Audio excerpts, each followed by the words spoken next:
안녕하세요. 썰법의 김윤서 변호사입니다. 여러분 드라마 좋아하시나요?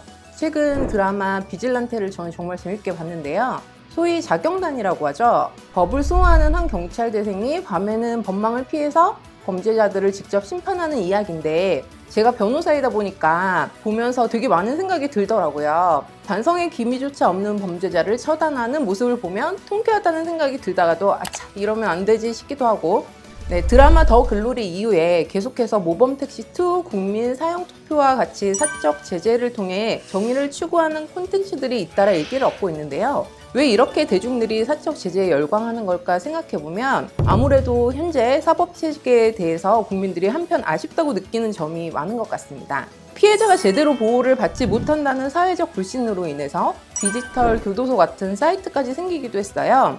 최근 대전교사 사망사건에서는 악성 민원을 제기한 학부모와 학생의 신상을 털기도 했었죠. 만기 출소한 조두순을 찾아가 응징하겠다고 예고하는 사람도 있었고 신상 고발 유튜버도 굉장히 인기입니다. 사적 제재를 지지하거나 통쾌하게 여기는 여론이 상당해짐에 따라 우려도 커지는 상황이긴 합니다. 드라마 비질란테에서는 대립하는 두 인물이 있는데요. 법의 구멍을 메우겠다 선언한 경찰대생 김지용과 법의 테두리 안에서 악을 뿌리 뽑겠다는 서울경찰청 광역수사대 팀장 조원입니다. 오늘은 제가 김지용과 조원의 입장에서 사적 제재, 과연 정의일까 범죄일까에 대해서 이야기 한번 나눠보겠습니다. 사적 제재를 지지하는 여론의 시선에서 제가 이 이야기를 해보자면 재판 당시에는 가해자가 마치 뼛속 깊이 반성하는 것처럼 행동해서 선처를 받아놓고 재범을 일으키는 일은 실제로 많죠. 저도 변호를 하다 보면 가해자에 대한 처벌이 충분하지 않다고 느껴지는 순간들이 물론 있어요. 특히 심신미약이나 촉법소년과 같은 사유로 감경받는 사례가 참 많잖아요. 이런 경우 때로는 저도 사람이다 보니 내가 피해자였어도 억울할만 하다라는 생각이 들기도 합니다. 혹시 부산 돌려차기 사건 기억나시나요? 이 사건은 검찰이 징역 20년을 구형했음에도 불구하고 범인이 폭행을 인정했다는 이유로 1심에서 12년이 선고됐었는데요. 피해자는 12년 뒤 가해자가 출소하면 고작 40대인데 보복이 두렵다. 생명이 단축되는 느낌이다 라며 두려움에 떨었습니다.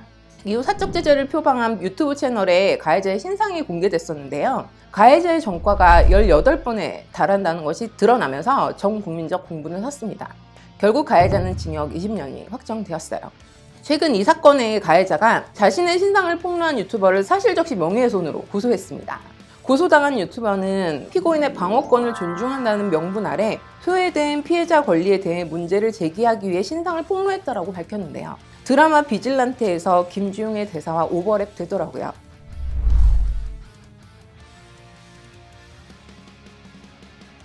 이 사건은 가해자가 보복 범죄를 예고하고 있었고 피해자가 사법기관에 가해자의 신상 공개를 이미 여러 차례 요청했으나 묵인된 상황이었다고 합니다.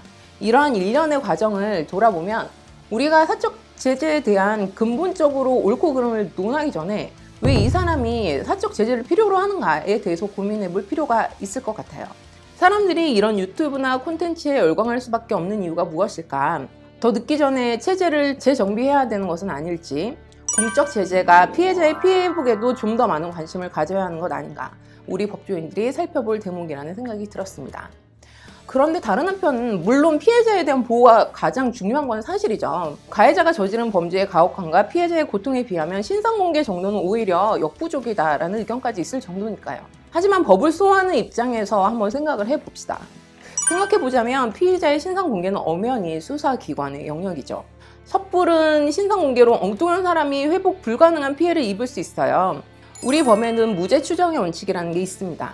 혹시나 억울한 누명을 쓸 수도 있기 때문에 체계적인 검증 절차를 통해 범죄 사실을 명확하게 가려내겠다는 거거든요. 실제로 신상이 공개된 피해자가 재판에서 무죄로 밝혀지는 경우도 있습니다. 대전교사 사망사건에서는 촉법라이트라는 계정이 등장한 건 아시나요? 이 계정을 통해 가해자 학부모의 사업장 정보와 자녀 얼굴, 자녀들이 전학을 간 학교까지 낱낱이 공개되며 대중의 테러가 이어졌습니다.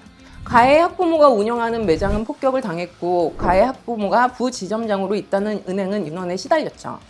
이 과정에서 엉뚱한 피해자도 있었는데요.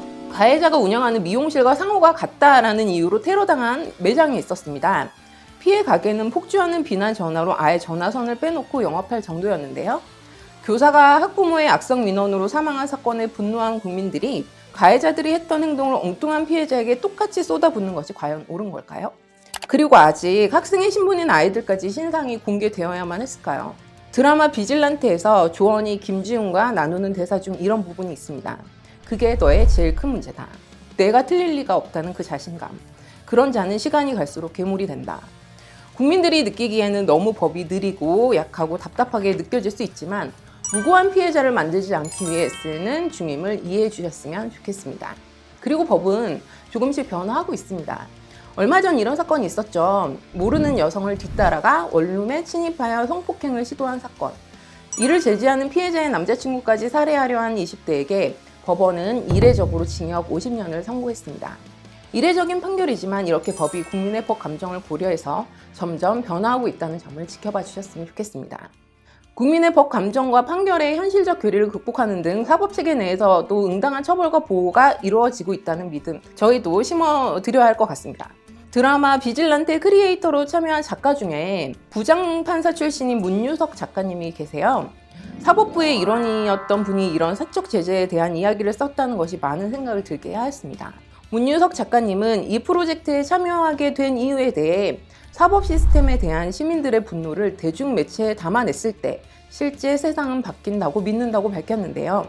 변화는 결국 많은 공감대를 통해 이루어진다고 말씀하신 것 같습니다.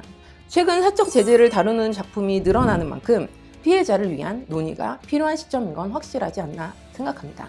이러한 콘텐츠를 통해 피해자를 위해 법의 어떤 부분이 개선될 수 있을 것인가를 이야기하는 계기가 됐으면 하고요. 이러한 콘텐츠들이 사적 복수를 지나치게 합리화하는 메시지로 끝나지 않기를 바랍니다. 법치주의가 흔들리고 공권력이 약화되지 않도록 사적 제재에 대해 조금만 더 객관적인 시선으로 다가갈 필요는 있을 것 같습니다. 오늘은 드라마 비질란테의 주제, 사적 제재에 대해 이야기해보았는데요. 여러분은 김지훈과 조원 중 어떤 인물에 더 마음이 가시나요? 댓글로 달아주시고 그럼 다음 시간에 만날게요. 안녕.